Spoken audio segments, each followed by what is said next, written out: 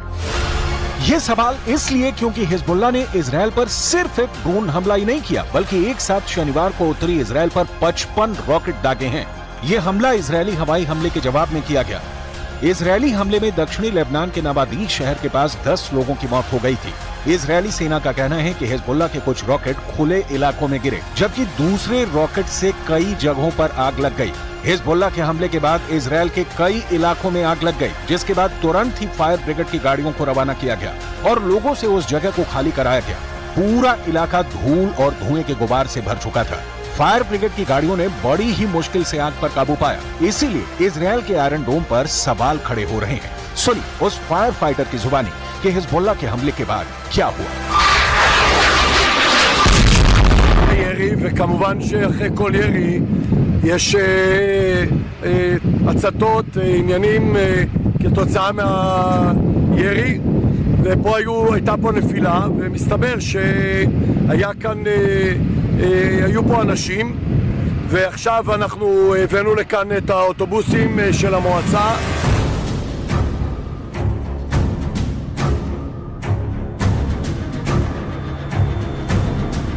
Israel पर हमले के बाद हिजबुल्लाह ने बाद में बयान में कहा कि हमने नबाती हमले के प्रतिशोध में उत्तरी इजरायल के आयलेट हाशियर किबुत्ज पर हमला किया है और हमने अपने मिशन को अंजाम तक पहुंचाया। दावे इजरायल भी कर रहा है और दावे हिजबुल्लाह भी कर रहा है। किसका दावा भारी पड़ेगा ये वक्त बताएगा। लेकिन इस बीच आपको हिजबुल्लाह का ये वीडियो जरूर देखना चाहिए। इसने इजरायली अधिकारियों के माथे पर शिकन ला दी है। हिजबुल्लाह ने यह वीडियो ऐसे समय में जारी किया है जब उसने अपने टॉप कमांडर की मौत का बदला लेने के लिए इजरायल के खिलाफ जवाबी कार्रवाई करने का ऐलान किया है। ईरान समर्थित लेबनान के चरमपंथी समूह हिजबुल्लाह ने शुक्रवार यानी 16 अगस्त को यह वीडियो जारी किया है। हिजबुल्लाह की तरफ से जारी किए गए वीडियो क्लिप में विशाल सुरंगें दिखाई गई हैं। ये इतनी बड़ी हैं कि इनके अंदर ट्रक आसानी से गुजर सकते हैं। सुरंगें कंप्यूटर और बिजली से लैस हैं।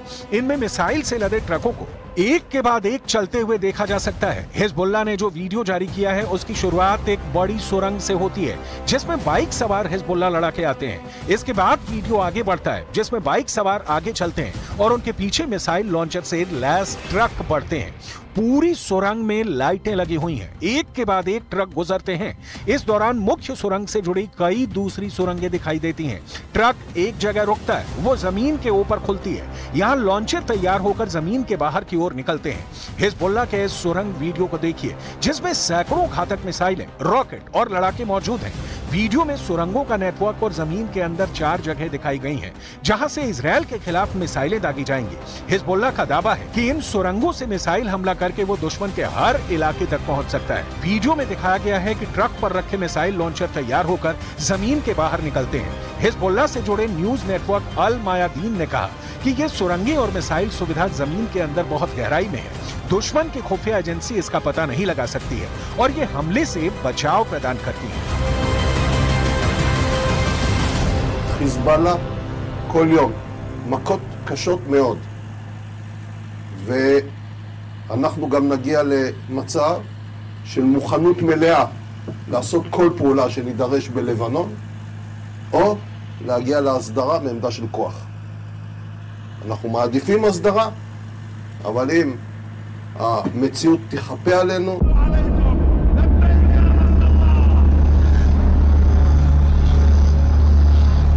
दावा किया जा रहा है कि हिजबुल्ला ईरान के इशारे पर इजराइल पर बड़े हमले कर रहा है। साफ है, हिजबुल्ला को ईरान से ताकत मिल रही है, इसलिए वो इजराइल पर लगातार हमले कर रहा है, इजराइल को लगातार जवाब दे रहा है। ईरान की हमला करने की क्षमता को कम आंकना अब जरा भी आसान नहीं है, क्योंकि ईरान की घातक मिसाइल क्षमता से पूरी दुनिया वाकिफ है और अब तो उसे पुतिन का भी साथ मिल गया है।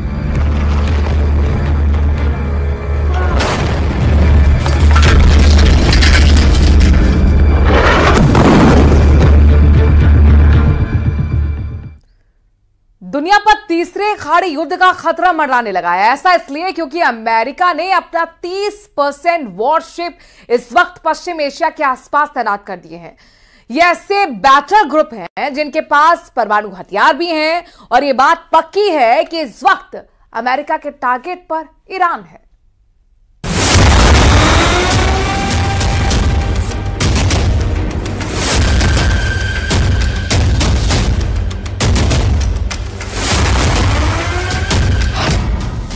क्या अमेरिका ने तीसरे खाड़ी युद्ध की तैयारी कर ली है?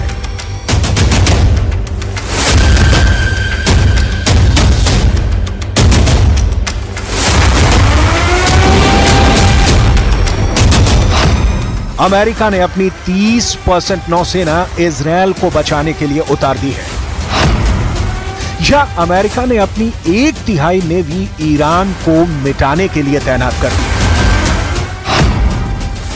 यूएस के रेडार पर सिर्फ ईरान नहीं, लेबनान भी है, सीरिया भी है, यमन भी है और गाजा भी।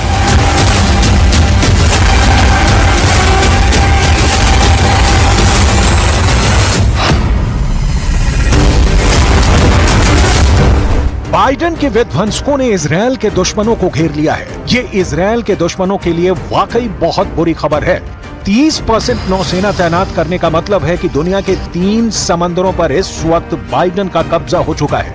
यूएस नेवी के इस डिप्लॉयमेंट से इजरायल के दुश्मनों के पसीने छूट गए हैं। कहां तो ईरान इजरायल पर हमले की धमकी दे रहा था और कहां अब खुद की सुरक्षा करनी तक मुश्किल हो गई है। सिर्फ ईरान ही नहीं, इस तैनाती से लेबनान भी सहमा हुआ है, यमन भी घबरा गया है और गाजा तो इजरायल की लिस्ट में सबसे ऊपर है।